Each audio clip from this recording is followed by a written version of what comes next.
have some others show up, but let's go ahead and get started. Call the meeting to order. May we have roll call? Mr. Dixon, Ms. Harris. Here. Mr. Savage. Here. Mr. Green, Mr. Motley, Mr. McKenzie, Mr. Cobb. Here. Chief Holmes. Here. Mayor Tibbs. Here. All right. Do we have any communication from council? No. Everybody's had a copy of the last set of meetings from the last meeting, last set of minutes from the last meeting. If I'll get it out eventually. Yeah, if there aren't any changes, deletions, or additions, is there a motion to accept them as submitted? So moved. I second.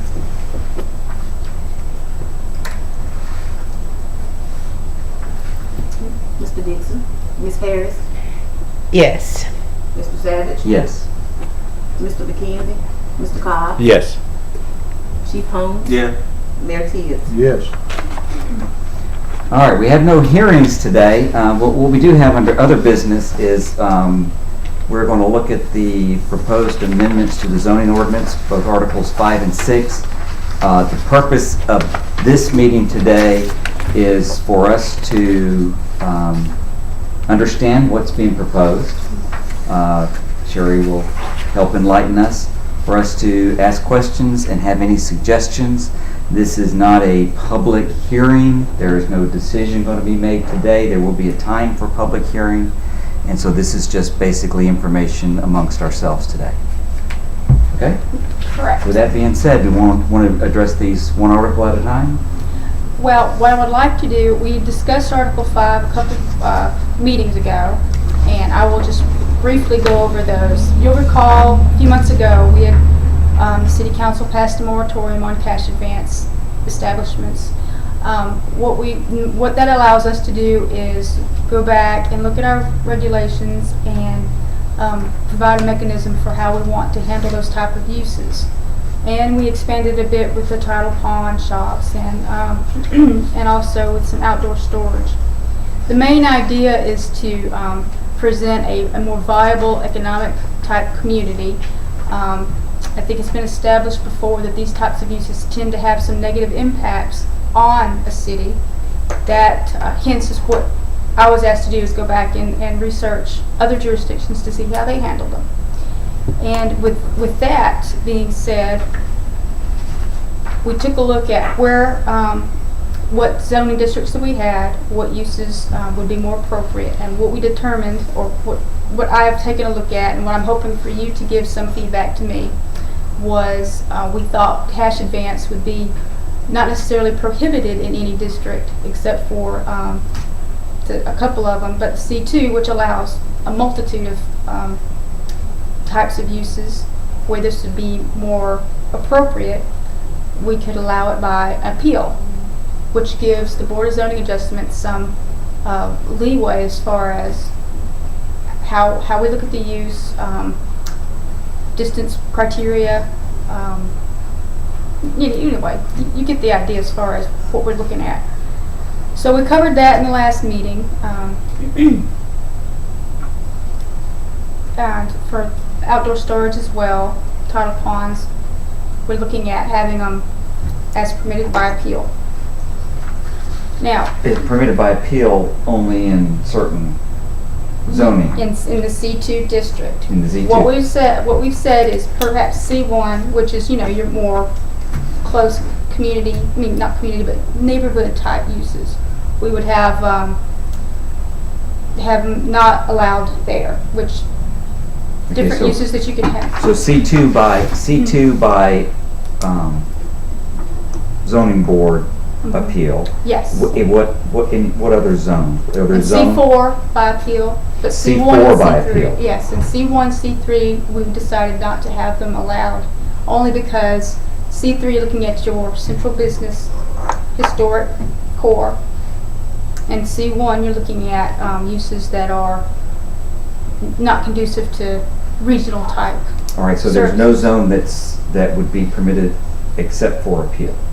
Correct. In any case, it would be by appeal.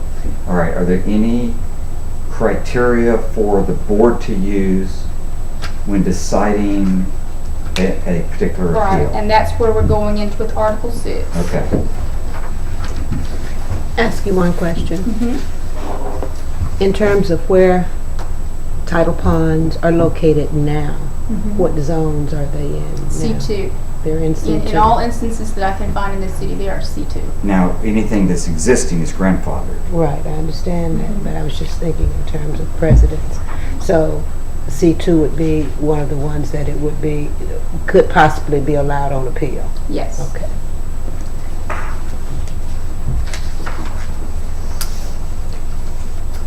Okay. Article 6, that's the article in our ordinance that provides general regulations, supplemental regulations, things that we use in addition to, for instance, the zoning districts and what's permitted and what's not permitted. And so what that involved was providing 2 new sections. One being section 6.9, where we cover tidal pond, pawn shops, and cash advance petty loan establishments. 6.9. 6.9. This goes to the end of the packet, Okay. and then the actual zoning ordinance is at the very end of Article 6.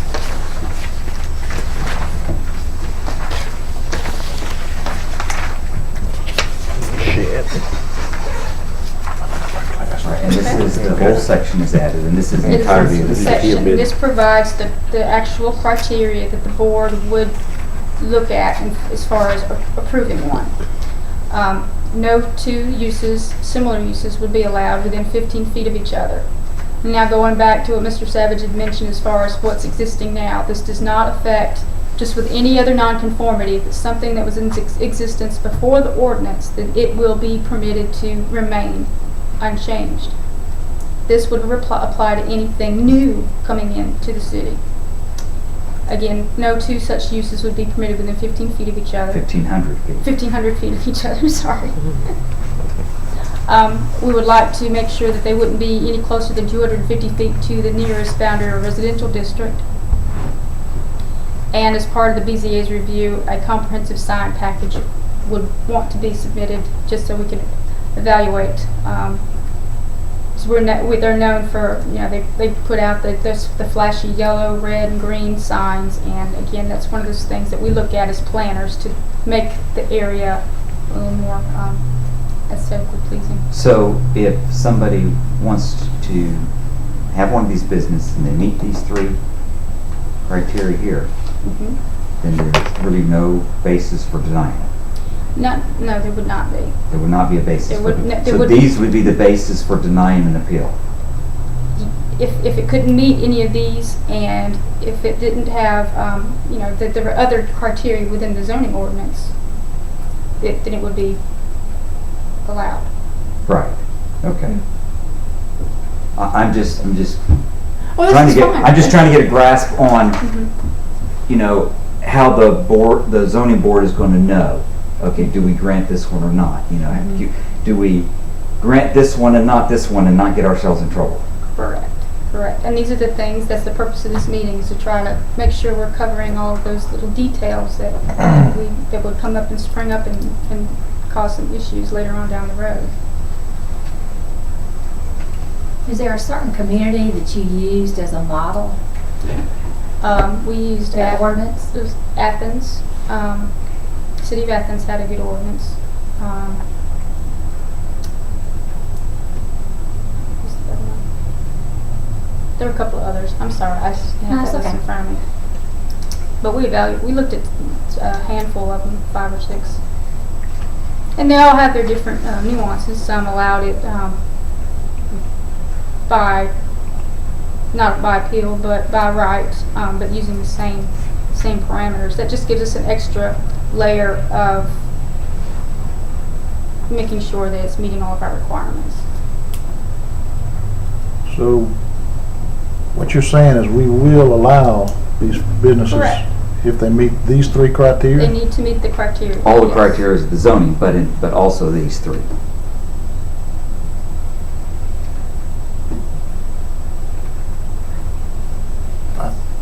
I think we need more teeth in it than what we got there. Okay. I'm open to suggestions. Again, going back and looking at other ordinances, these were the main things that they picked out. I want to look at some other cities because I know other cities are trying to keep these businesses out. These are what I call red flag businesses to businessmen, that the kind of businesses that we're trying to attract. That's not very strong there. I mean, that's not really a deterrent that I see. I mean, there's not a real strong deterrent to keep them out. Well, as far as regulating a complete industry out of existence, I don't know. I don't think the reality, you can't, because being able, whenever somebody purchases property, you have to have due process in order to take away the right of use of that property if it's a legal use. Well, we need to look at the state of Georgia, because the state of Georgia is already doing this. Right. Well, I mean, they're doing it to certain extents, but see, Georgia has different regulations that apply to title palms. They're legal businesses in Alabama. It's just whether or not they can legally operate in certain points. And so what you'd have to look at is make sure that that you don't prohibit the right totally, where they can't operate necessarily in every aspect except for in certain places. I mean, because the reason why we could do the moratorium in this instance is because you were not taking away all the legal uses of a property owner. And you don't necessarily have a legal right to operate a title pawn or a check cash advance business in any location that you choose. But what I'd like to do is Sherry to give us, she can maybe email me the cities that she went through to see, because I do know that whenever I was doing my research on the title pawn, like Northport and Tuscaloosa were both going through some of these same issues whenever they were revamping their zoning before all the rebuilding. And so Northport elected to get rid of title palms and cash advance places in completely throughout a certain district and area. Now, whether or not they did it completely of the entire city, I don't know. I don't know if they did it that way or not. So, but I didn't know, and I guess that's one reason is whether or not that's the wish of looking to see if we could make it as stringent as possible. That's where I'm coming from. We already have some here. I'm not suggesting that we run them out of town, but we have enough in the town already, and we need to make it stringent enough to keep any more from coming. Well, with this distance requirement, you're already looking at. I mean, that's fairly stringent. 1,500 feet. We've got a lot closer together than that. Yeah. Well, that sounds like something that there could be some loopholes in, and we could get some more in here. I mean, and without looking and measuring and all that. And again, we have prohibited them in C1 and C3. Yeah. But that's. Now, when Northport and Tuscaloosa, you said they limited them in certain districts. Was that through zoning, or was that just? What Tuscaloosa did, Tuscaloosa ultimately abandoned. They were going through the same process of trying to decide whether or not to do it. And so Tuscaloosa ultimately abandoned the idea, but they also had more stuff in there. They had tattoo parlors, they had, it was not just title palms, it was a lot of other businesses that were in there. And then they had a lot of pushback from the citizens because, a lot of those people were displaced because of the tornado, and whenever they were wanting to put in new buildings or rebuild, through no fault of their own, they couldn't rebuild. And so they'd have to go back and get a building permit because they were, devastated by the tornado. And so they abandoned it, but Northport did not. Northport went ahead with it. So I guess what we could look at is to look and see exactly, what Northport did. But it was much more broad. It applied to more businesses than title palms.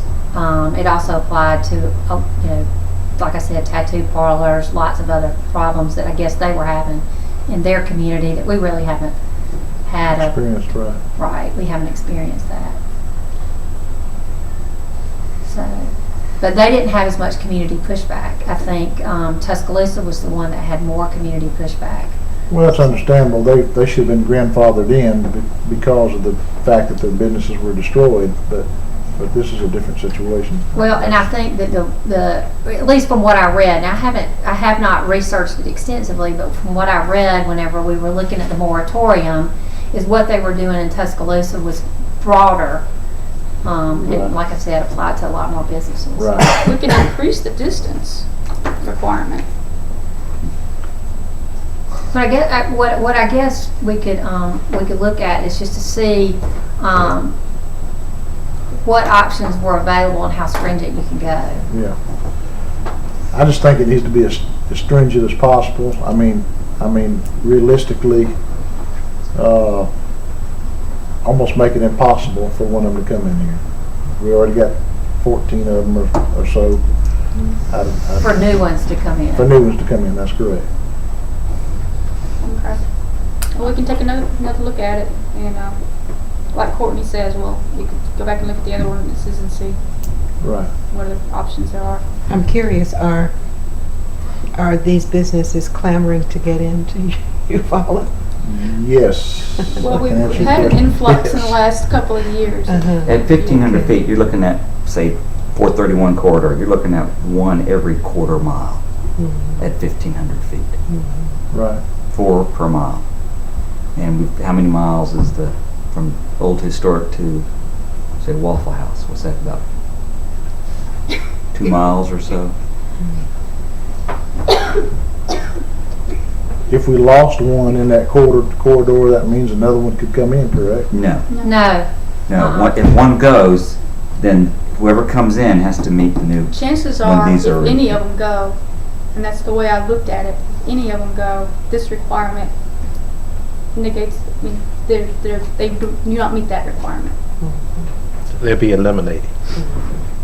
Right, because they couldn't find a location that was within 1,500 feet of, or that was not within 1,500 feet of another one Yeah. that was currently in existence. Yeah, bump it up to 2,000 and 2,500, a mile, whatever. Yeah. Whatever it takes to keep them.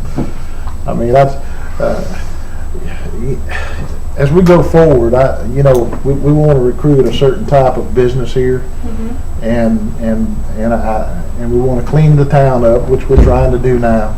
Right. And And I think- seeing these type of establishments is alarming to people Yeah, coming they're- in. they're- It's a they're, sign of economic distress, an unhealthy community. Exactly. That's exactly what I was going to say. Sorry, I didn't mean to steal your thunder. I'm sorry. No, you can have the thunder. We just don't want any of these.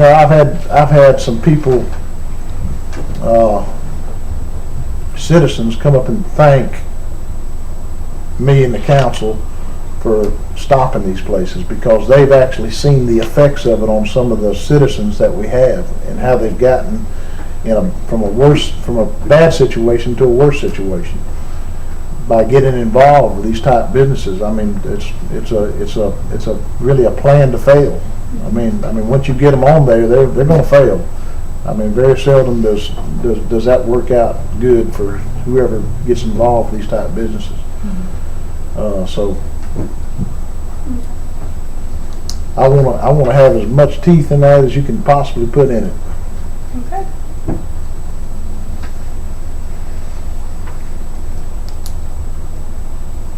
We'll take a look at it, and we'll be back next month to try again. Well, if we're ready to move on to the next topic, Well, unless we have any other suggestions on, what more teeth means. I mean, basically all we've said is maybe a larger distance between them. the distance. I mean, that's. I mean, that definitely would limit it. I mean, you don't have them every other building being. I was thinking something like you got to survive a firing squad. That's a joke. That's a You gotta be careful. That's a joke. Don't say that. Just that was a bad joke. All right, Mr. I Trader. think it's wise to go ahead. That was off the record. Okay. Any other suggestions, any other thoughts on that? Okay. Another item that we've had some concern with over the last couple of years is outdoor storage and display of merchandise. And we looked at that the same And actually, I might have to go back to my notes and see, but I believe we treated it the same as it would be permitted by appeal. So not permitted except by appeal. Let me go back and double check. I unfortunately had a crazy day and didn't get a chance to really go and review. And a lot of this stuff starts to bleed together after a while. Such areas are permitted on appeal and as part of the Board of Zoning application.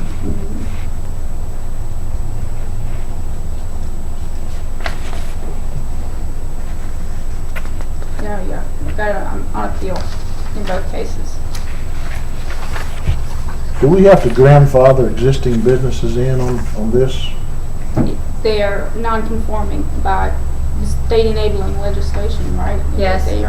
They can remain as Well, long as they it's don't another due expand. process. It's another due process argument. I mean, if you've got a non-conforming use and you change the ordinance to make them where they were conforming and now they're non-conforming, then, under due process, then they really wouldn't have had a right to understand before they located their business there. And you would basically be taking away a right without proper due process. Right, I understand. So, This will limit any future, Any other businesses that come in, Yeah. yes. And the language that I have here came straight from the ordinance that was passed a few years ago with the large-scale retail. I believe that was the result of the Walmart that came through some time ago. You're talking about these things? On the outdoor storage. Has to be an extension of the sales floor, has to be laid out and have access to public. Area should be incorporated into the overall design of the building. Landscaping permanently defined and screened with walls and or fences. Materials, colors, and design of screening walls and or fences shall conform to those such as use predominant materials in the color of the building, just like Walmart had to come through, just like Walmart looks like. I think also in C3, I've mentioned it as a by right, because we didn't want to prohibit it. We just wanted to have a little bit more regulation over it. We don't want another Tractor Supply. Tractor Supply is fine, but as far as how that's laid out, it doesn't meet these requirements per se. So that's what we're trying to avoid. can Walmart right now have a sidewalk sale legally? I mean, Yes, as far as it being on their own property, absolutely. okay. This is just affecting merchandise that's displayed on City property, property, okay. public property. I know there was, Yeah, I do a good bit of Right business of way with or city This property. is geared towards actual property, the private properties that have a store with their own storage on it. With their own storage on it, but as far Yes. as the display of merchandise, Mm-hmm. you said Walmart could have a yard sale or Well, when I think of sale. sidewalk sale, I'm thinking right out there outside their front. Right. I do The a issue good, that I we've do had a with good bit of business with them, and I know several years ago they were planning an event outside in a tent, and something that we had hindered them from doing that.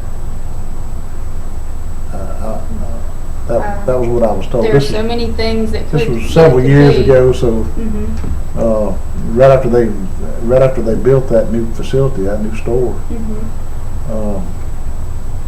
Well, they may have not been clear on what they could do. That may have been the problem. well, the zoning ordinance doesn't specify anything. It doesn't even address temporary uses. And the way we have to look at it as the zoning ordinance, not anything else, but the zoning ordinance is the uses on the property are regulated and certain uses are allowed in these certain districts. And when you have C2 retail and they want to have a sidewalk sale, they want to sell merchandise, they already have the right to do so. Okay. There's nothing in the ordinance that says they can. Lots of places do. It's something else that we can approach. Right. But as it And this won't stands, limit that. no, it will not limit that. Okay. Okay. Is there anything that can be done that says cleanup for the existing businesses? for the ones that have it now. Only if there's something already. If there were something in the books already, correct. But if there isn't, you can't. Not really. All we could do now really is just ask and see if they would approach that. But as far as the zoning ordinance, you can't go back, and I mean it goes back to that non-conforming issue. If they were legally existing at the time of the passing of the ordinance. Because I think that's one of the issues. Not for those coming in, not so much for those that are here. You know, people driving into town and seeing what they see. Right. Right.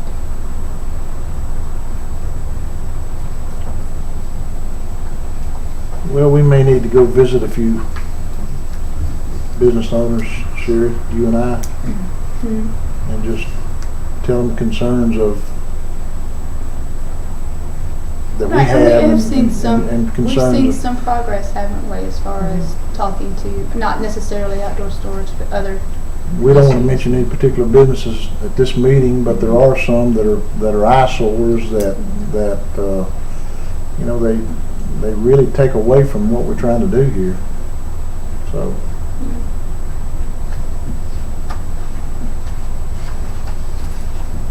Well, if it creates a hazard or something like that, there's probably things you can do with it.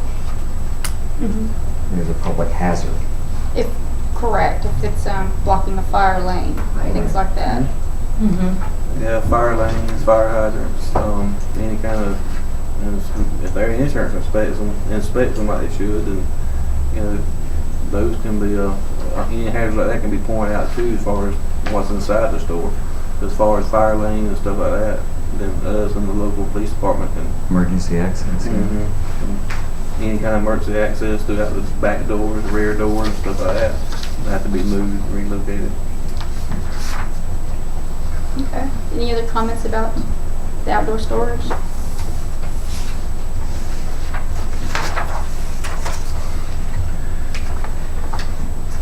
There's one other change that I wanted to talk to you about, and something that we've had an issue with in the last several months are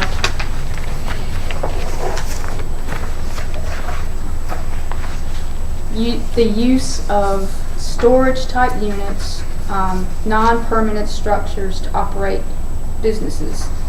And that has many concerns, but the main concern being these buildings are not designed to have any kind of occupancy. There are a multitude of building codes that have to be followed for any business. Second, these units, whatever you call them, or the shipping container, trailer, storage building, to allow a business to be within one, there's the perception that you can just plop it anywhere, not have any other regulations apply, no parking, no access, no. So even though the building code approaches these things, we wanted to put something in the zoning ordinance, which we have a better enforcement mechanism with that. And the language is very specific, it's very clear, but again, if you have any issues with it, I welcome any comments that you have, but I will read it out. It's section 6.19, I apologize. And again, it's each business to be located in a permanent building. And except as otherwise permitted in the zoning district, the main building of a permanent or temporary business shall be a permanent building which has a roof supported by columns or walls, with walls constructed of wood, metal, glass, brick, or masonry materials, and completely enclose the main building area. The permanent building and premises shall conform in all respects to the applicable land and building development codes and ordinances of the city. The main building of any permanent temporary structure or business, shall not be a tent, shelter, mobile building, storage building, shipping container, trailer, or other structure which does not comply with the intent of this section. Any questions about that? I think it would be evident, self-evident. Yes. Something I would point out, there are certain vendors that use these storage, they're operating business out of these storages. They bring in, I know, bread and potato chip companies, or that's their drop-off points, is these metal buildings. I don't know if that would, That would just be That's storage. like warehouse. Okay, And that's just that's- warehousing and storage. okay, all I mean, right. they don't Well, sell it, that and wouldn't- that's not they where they wouldn't fall operate their under business. this, okay. Right, right. there's several, I know there's several of those Sure. that We're exist talking about now. conducting business out of one of Conducting these. business, an actual retail sale type situation is what you're talking about here. And I can clarify that also, as part of it. You might want to put this does not include those types. Well, I think the code is got provisions for warehouse and storage, that there's not nearly as strict Yeah. the building codes. Suppose you have the yard sales out, over here, every so often, you don't get your goods they be selling, that prohibit Rear that. yard sale, no, because we're talking about a permanent building on a main,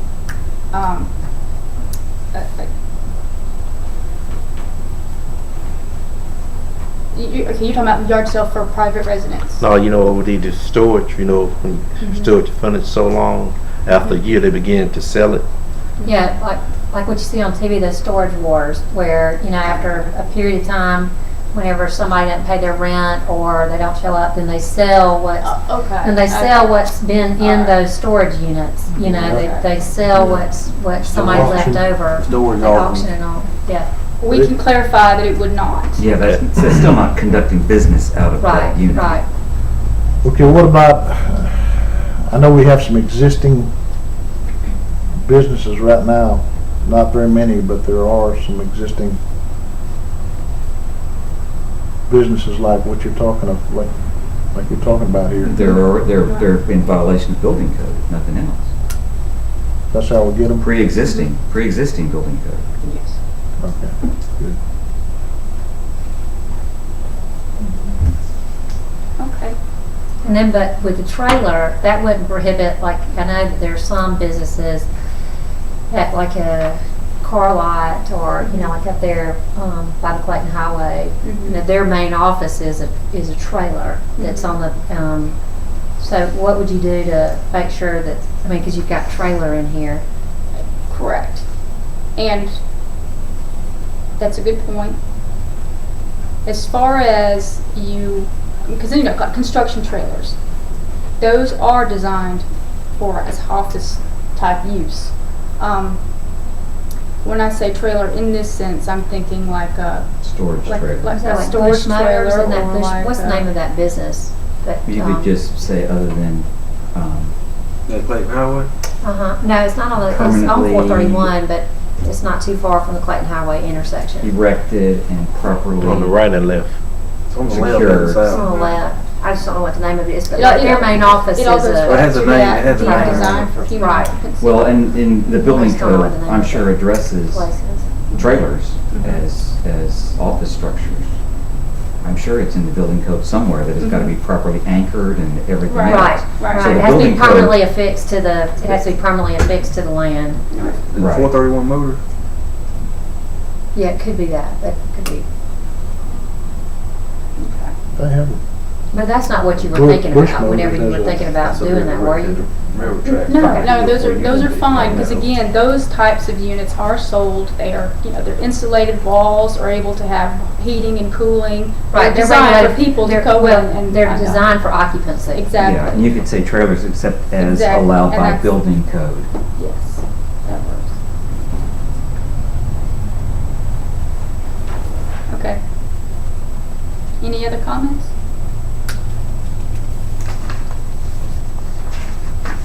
Completely removing 6.3 section. Well, that is to be determined, that's something I need to talk to Courtney about.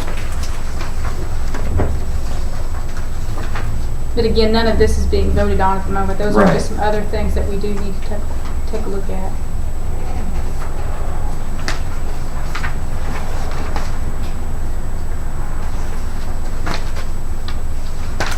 And yeah, you'll see there's just some minor changes, other than entirely eliminating section 6.3. The reasoning there is I'm not aware that there's enabling legislation that allows the Board of Zoning Yeah, I Adjustment mean, I to haven't permit looked at it. special I use don't know. permits. So, and again, that's one thing that we'll just we'll take a look at and revisit or visit at another time. Okay, if anybody doesn't have any, So what's the next few steps in this process? well, What do we do next? well, next, I will take into consideration everything that everyone has said here, revise the language, bring it to another meeting, which would be the March meeting. As and information again? as information again, or if, yes, just we'll go over it again, just to make sure that we're clear on how it's going to state and that it meets the requirements and meets our needs, and then and if there are any other concerns, then we'll bring it before you in April for public hearing. For public hearing. And does that require 2 public hearings, or do we have a Requires public hearing? by the planning commission and And then it goes to then the by council, and that council, constitutes okay. the 2 So we hearings just have required. to hear it at one time? Yes. And vote on it? Yes, correct. Right. And that would probably be And the then April meeting. then the city council, then it has Because to. it has to have 2 hearings before Because anything that would be an ordinance change has to come before the city council, but it comes here first, Right. as far as on the zoning. Okay. All right. Is there any other questions, comments, additions on the zoning ordinance? All right. Got your January building report attached, and if there's no other business, we'll be adjourned. Yes. Wait a minute. Thanks. You had something? I'd like to say something, but if this is not the meeting for it, I'll say. Yeah, we'll have a public hearing I heard that. where you have plenty of opportunity to speak. This is just, I mean, for all of us, just to kind of kick it around up here. All I'd like is the opportunity to say, and y'all review what I've had to say before you make a decision. Right. If we you will. listen to what I say, you go ahead and make a decision, then it doesn't matter what I have to say. No, we will not make I'll it. say something, but I'll say it to the proper time. Right, we will not make a decision. Did you hear where we go from here? Yes. She's gonna make the revisions, we'll talk about it again just as information, the next planning commission meeting. And after that, if that goes smooth, then we'll have a public hearing, at which point we'll hear anything you have to say, and we'll vote on it there. But then again, it'll go before the council, and then you'll have another opportunity, I assume, to speak at the council, if we send it on to the council. Fair enough. And then the council will then vote on it. So it has to go through both of those governing bodies before. And you also can come to my office at any time and we can discuss what your concerns are. I'm happy to listen. What's your name, ma'am? Sherry Proctor. Thank you, Sherry.